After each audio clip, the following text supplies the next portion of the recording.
नहमदुहु व नसल्ली अला रसूलिल करीम अम्मा बाद फ़ौज़ु बिल्लाहि मिनश शैतानिर रजीम बिस्मिल्लाहिर रहमानिर रहीम। 11वां पारा सूरह यूनुस आयत 15 तो 17 तक दा मां बोली च तर्जमा।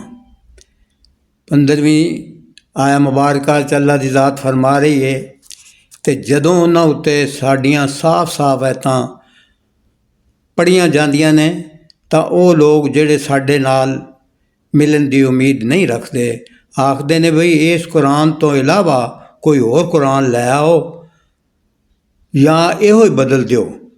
ਐ ਨਬੀ ਮੁਕਰਮ ਸੱਲੱਲਾਹੁ ਅਲੈਹਿ ਵਸੱਲਮ ਆਖ ਦਿਓ ਮੈਨੂੰ ਇਖਤਿਆਰ ਨਹੀਂ ਬਈ ਮੈਂ ਇਹਨੂੰ ਆਪਣੇ ਵੱਲੋਂ ਬਦਲ ਦੇਵਾਂ। मैं तो नरोल जड़ी मेरे वल वही की जाती है उस दे पिछे चल ना वां। जे मैं अपने पालन वाले दे हुक्म नूं ना मन्ना तो बिना शक मैं वड्डे दिहाड़े दे अजाब तो डरदा हाँ।